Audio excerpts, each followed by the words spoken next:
Well, I guess now, good afternoon. I'm a big person about time. We are now in the fourth quarter of 2020. I think we can all attest when on New Year's Day we had high expectation for 2020. And we truly understand the definition of expectations. The question is, what are we expecting? And none of us expected a global pandemic. None of us expected what our students, our parents, and our teachers have had to prepare for, what they're experiencing right now. But everything in time still moves on. And as things continue to move on in time, we have to continue to be intentional with our time.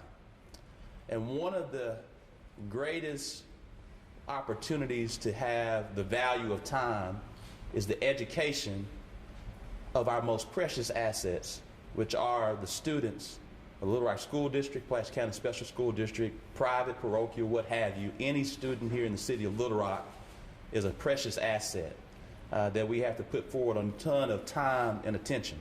And so in this fourth quarter, it is now September, and it's the month of education. This is the city of Little Rock's second opportunity to truly focus on education and Education Month in this very intentional matter. Many will remember last year, our first year in office, we had when we didn't have to worry about social distancing, a very much a education roundtable. Many people beside me today were there as we talked about what we could do to focus on education. And out of that was our community schools model that we're in strict partnership with the Little Rock School District, and are very happy about the work that we've done with Superintendent Poore and many other leaders that are part in our Centers for Youth and Families and that particular commission, and City Director Kathy Webb. All of us have been focusing on our community schools model and how we provide wraparound services to our most precious assets that are at risk to certain things.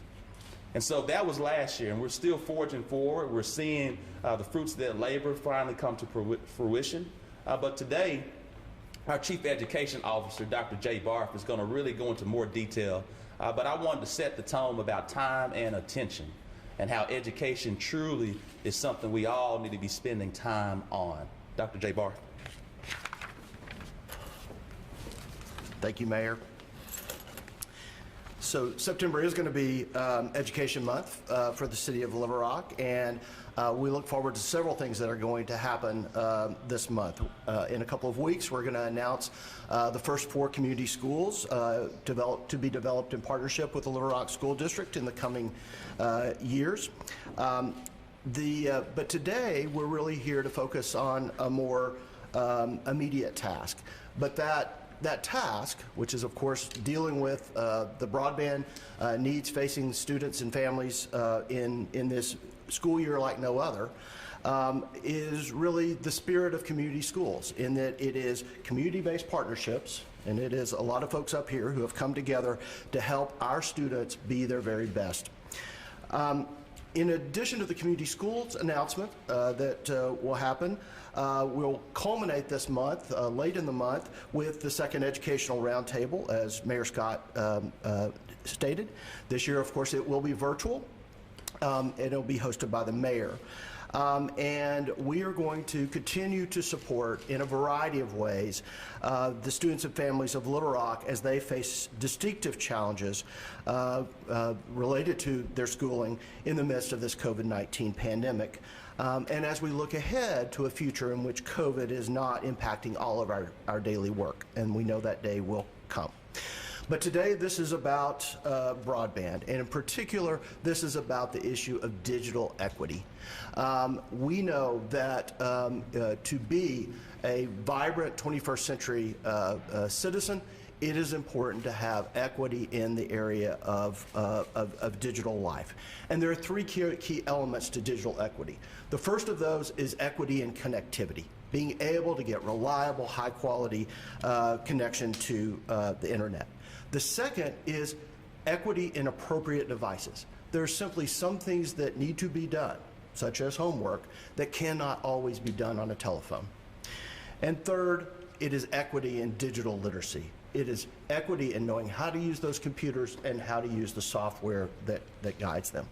And so those three key principles of digital equity are really what have driven our work over the last number of months, getting ready to announce what we're doing today. And I want to thank a number of folks from the mayor's office, some of whom are here today, but from the city, I want to thank Emily Jordan Cox, who's been crucial on that, Randy Foshi from IT, John Eckert and Grant Morris from Parks and Recreation, and others. And I want to single out one person up here, James Reddish from the Greater Little Rock Chamber of Commerce. I think James and I had our first conversation about this issue of digital equity back in May.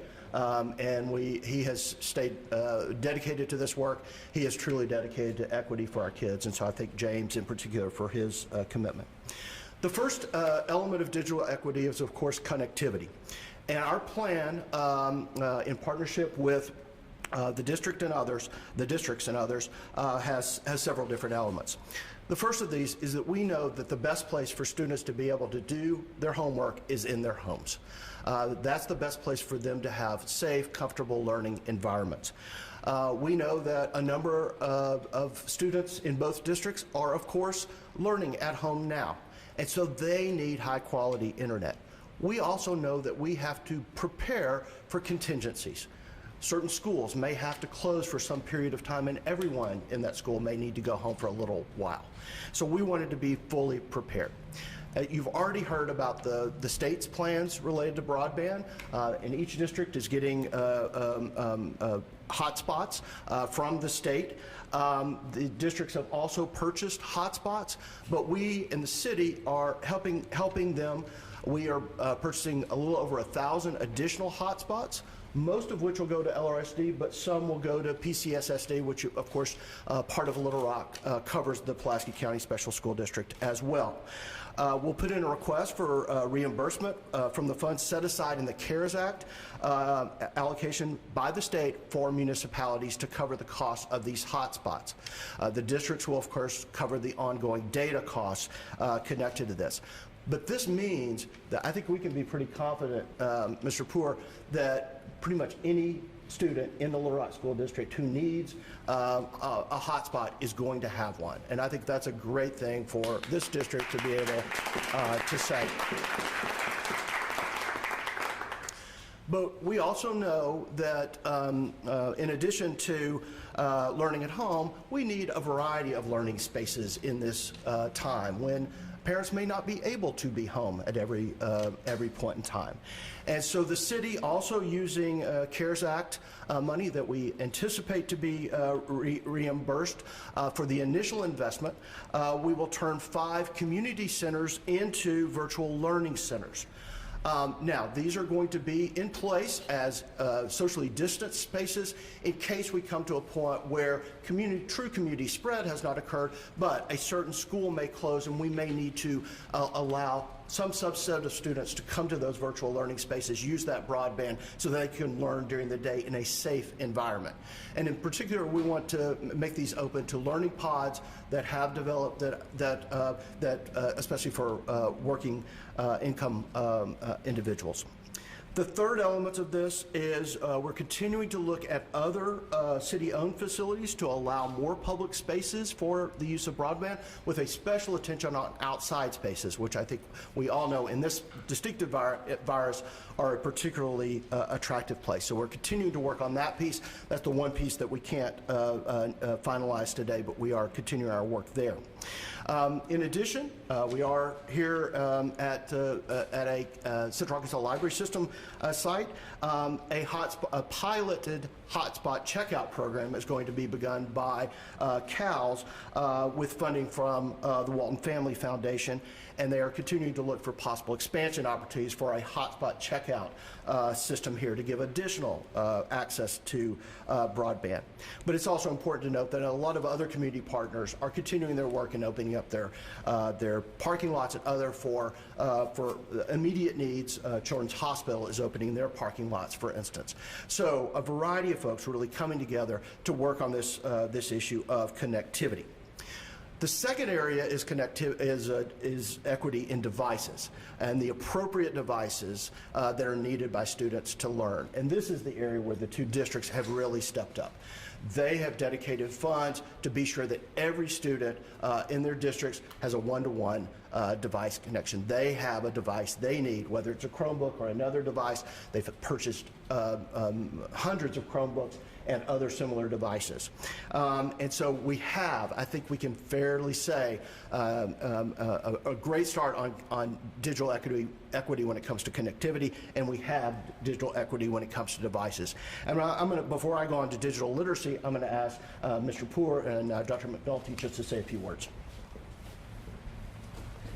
Thank you very much, and it is a very good room to be in. It's always good to be in the library, and it's always good to be with so many great partners. You know, the mayor brought up a sports analogy, and I'll take off on that theme. If you look at the first half of our efforts to deal with the pandemic, it was literally about feeding children. Now think about what this community created in terms of feeding. Under the mayor's leadership, under the support of the Clinton Foundation, the support of Jay Barth, CAL's network with Nate Coulter, and then also having the World Kitchen, we served over 650,000 meals. And it wasn't just about getting a breakfast and lunch like we traditionally do. We went further than that. We went and did dinners. We did weekend meals. But now it's time to feed our kids mentally, because we can't just be okay at delivering education. We've got to excel at it, even in whatever challenging environment it is. And you know, when you think of Dr. McNulty and his district, and then the Little Rock School District, we're willing partners, I guarantee, on all this, and we're working hard at it every day to try to figure out how to better serve our young people. But we know we're going to need all of you, and we so appreciate the partnerships we have within this room, and then especially with the mayor in terms of his support. So for Little Rock School District, we have purchased 2,500 hotspots on our own. We have also received 500 hotspots from the state. We now are working with the city to increase another 1,000 hotspots in a partnership. And it's a partnership. We're both pitching in, which is so cool to make sure that we're taking care of needs. And then these areas around the city where people are jumping forward and say, hey, I've got the ability to have bandwidth and allow access for young people. And I don't think it needs to stop with Children's Hospital or the city centers. It can be so much more. And so this is an exciting day for me to be a part of this. I thank Dr. Barth, and I thank the mayor for his leadership. I'm grateful for Charles McNulty and him being a part of our community. And thank you all for participating today.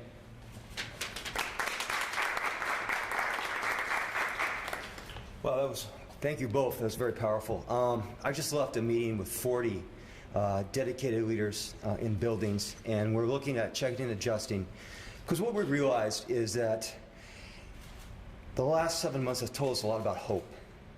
And with the city and the mayor, infrastructure is key. It has told us about the opportunity gaps. It has taught us what we need to do for our children. But it starts with the access of hope. And, you know, we're working with partners with churches. I want to call out Pastor Harris and Deputy Smith, Superintendent Smith. They've done an amazing job of making community connections with our churches. But this is where we need to stand. We need to stand with a hope for the future and a hope that reaches our children in their homes, in the school, community areas, wherever they need to be served. That's where we need to go. So thank you. Thank you both.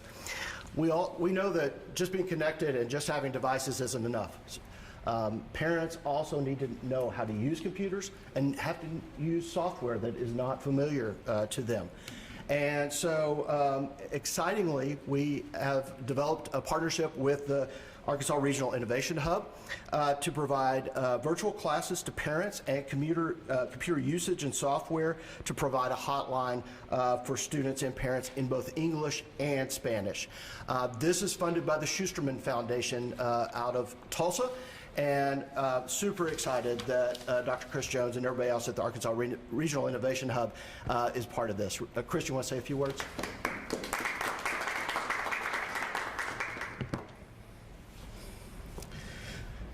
Thanks for that. When families have access to the right tools, they not only can survive, they can thrive. At Windrock International's Arkansas Regional Innovation Hub, we understand that access means having the tools, and it means knowing how to use them. That's why we're thankful for Mayor Scott and his administration. We're thankful for Dr. Jay Barth and the Schusterman Foundation because of their commitment to ensuring that all Little Rock families can thrive. And we're honored to partner with them on this important initiative. Maya Angelou once said, "I did then what I knew how to do. Now that I know better, I do better." We want every Little Rock School District family to be in position to do better. And that's why it's so important for families to know how to use the online resources. Thank you.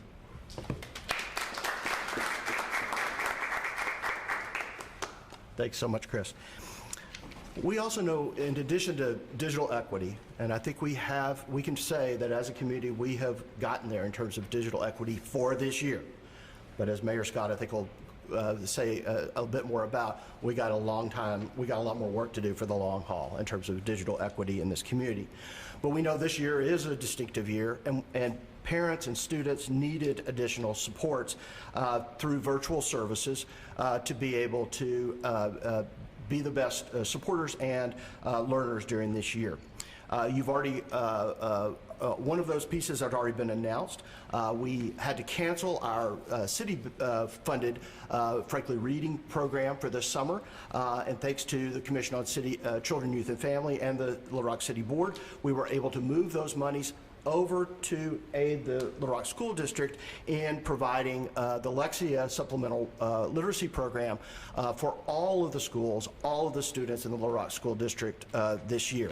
It's a program that PCSSD already provides its students.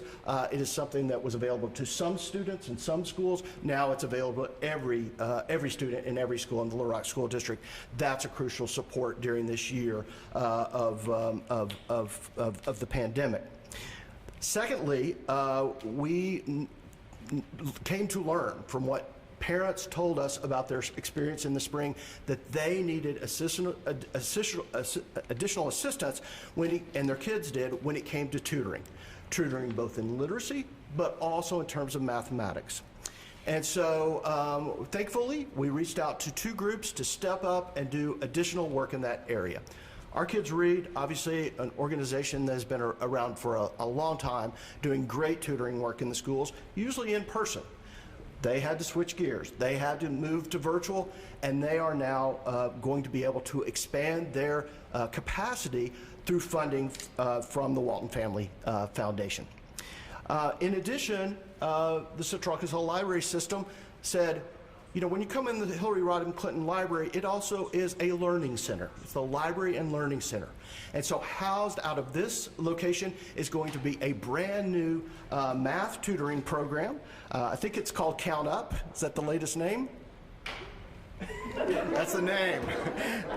So they are creating really a tutoring program to meet the needs of students out of thin air with their great staff, and adding partnerships with higher ed institutions. This is super exciting. Again, the Walton Family Foundation serving that. I'm going to ask Dr. Deion Jackson from Our Kids Read, the Executive Director of Our Kids Read, just to say a few words about this effort. Good afternoon. On behalf of the Our Kids Read Board of Directors, our team, our partners and volunteers, we are so thankful to Mayor Scott and Dr. Barth for their work and the City of Little Rock for supporting literacy in our city. One of the things that we say at Our Kids Read all the time is that our vision is for every child to be able to read on grade level. We do know during this virtual season that we're living in that we have to think about how do we provide equitable ways to provide access to literacy.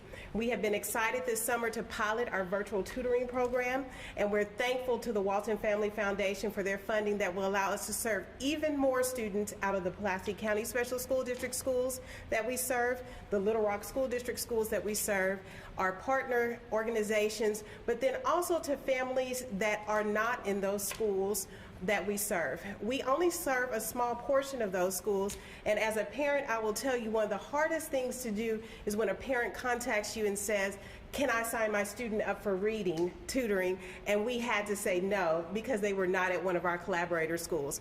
So we're very grateful for this expansion of capacity for Our Kids Read, and we look forward to serving over 100 or so more students in the Little Rock area because of that expansion. So we're truly grateful, and thank you for the opportunity.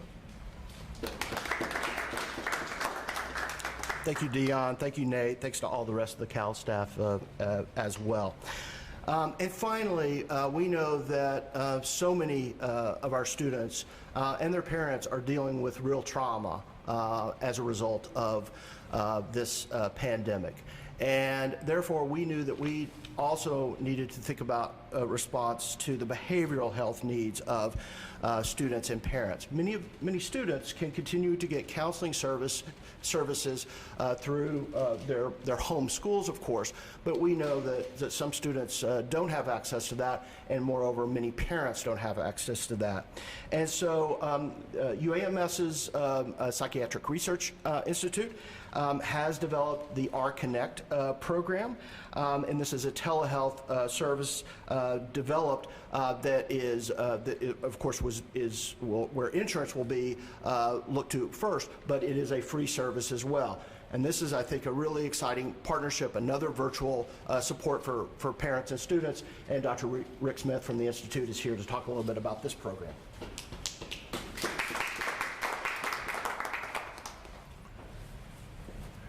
Thank you, Mr. Mayor and Dr. Barth and other city and school leaders. We all know that the pandemic is hard. It's hard on kids, hard on families, hard on teachers, it's hard on everyone. Also, the pandemic is going to last longer than any of us thought 6 months ago. This may be the new normal for many months to come. Associated with the multiple changes in our lives brought on by the pandemic, there is a marked increase in mental health and substance abuse problems. A recent study out yesterday found that depressive symptoms have increased by more than threefold during COVID-19, from 9% of the population to 28% of the population. Further, those most affected were those with lower social resources, lower economic resources, and greater exposure to stressors such as job loss. And I can tell you from our experience at UAMS and the Psychiatric Research Institute, these increases in depression are also applicable to anxiety, substance abuse, and other traumatic conditions. UAMS is offering one solution to assist with these problems. As Dr. Barth mentioned, AR Connect, a 24-hour, 7-day-a-week telephone and internet-based service for assessment and treatment for mental health and substance abuse problems. In partnership with the Arkansas Department of Human Services, AR Connect is available free of out-of-pocket costs for all Arkansans. All services will be provided virtually via digital health. The PRI faculty and staff are especially well equipped to deal with issues related to school because of our long-standing relationships with the schools in Central Arkansas, whether they be children, parents, teachers, or other school personnel. If you need these services, I hope you will call AR Connect at 501-526-3563 or access AR Connect via the internet at arconnect@uams.edu. Thanks very much.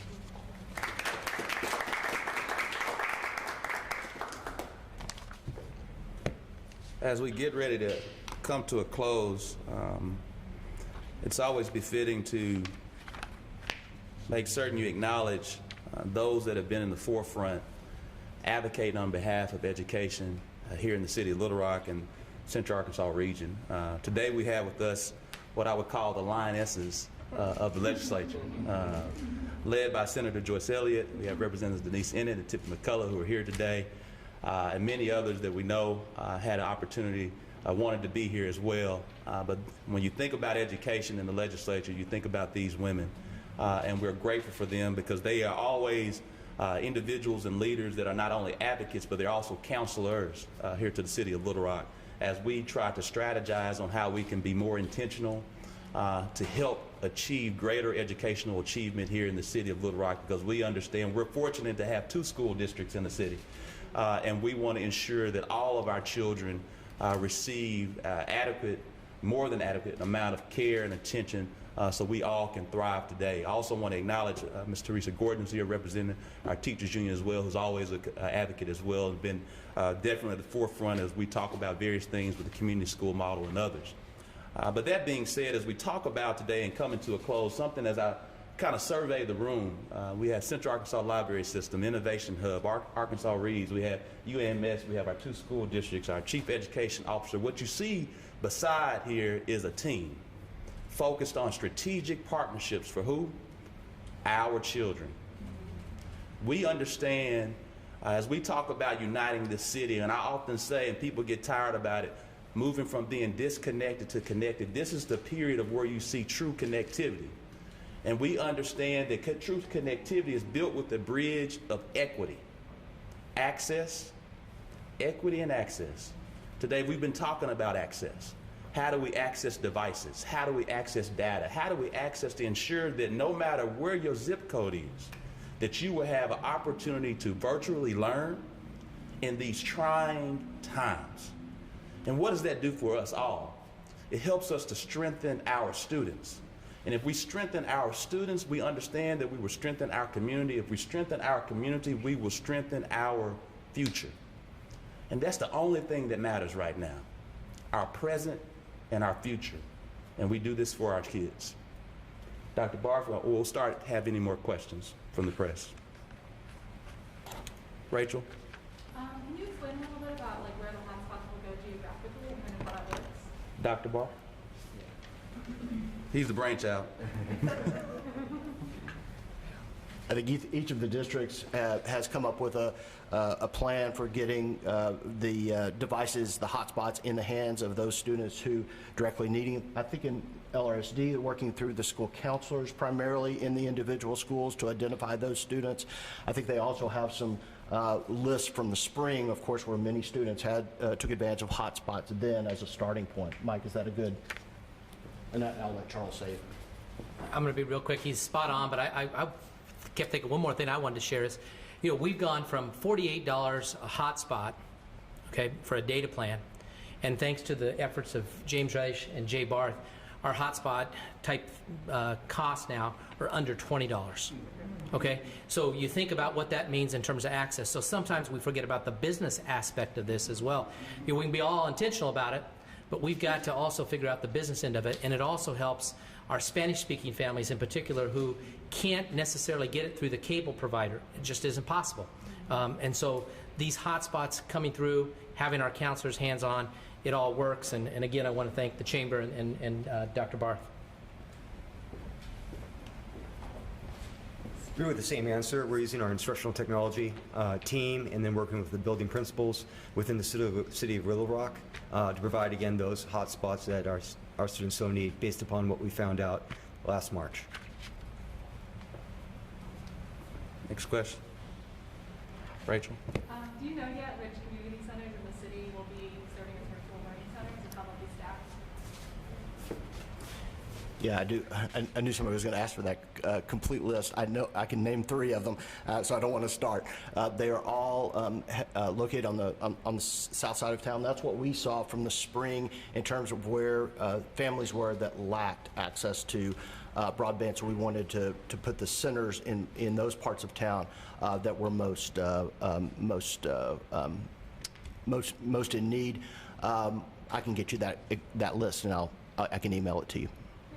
Thanks. Who's going to be staffing those centers? That will be Parks and Recreation staff, that will be in that. We're that is very much a work in progress in terms of the opening of those centers. Those centers, as you know, are closed at present. We want to be sure that the broadband is in place. It will take a while for that to happen, but it will be city staff who would be in the lead in that. So more to come on the details of those plans once they get established. Do one last question? Seeing none. Oh, Rachel. Can you explain a little bit about how the Chamber of Commerce had a role in getting the cost down? Was it negotiation or identifying it? Well, I'll speak just a little bit to it. The city, repeat the question. The question was, how was the Chamber involved in helping to get the cost down along with the City of Little Rock? As you know, the City of Little Rock has a strategic partnership with the Little Rock Chamber. James Reddish, one of the EVPs there, has always been involved in a lot of different efforts from strategy and innovation. And so Dr. Barth and James Reddish have just been working heavily with a number of our providers in the area to get those costs down. And secondly, we also have been utilizing our procurement kind of opportunities to kind of leverage those costs as Superintendent Poor shared kind of that business model, what they could do for 48, but when we team up together, we can get it at 20. So James, you want to share anything else? Thank you, Mayor. I mean, he covered it, but I do want to commend some of our business partners in the community who saw the need, who bought into this question of equity and really looked at it through that lens first, and we were able to get to a number that ultimately would help the most number of families and students have access. So I'm grateful to all the carriers who came to the table and were willing to work creatively with the team here to get the job done. Thank you so much. Everyone have a blessed day.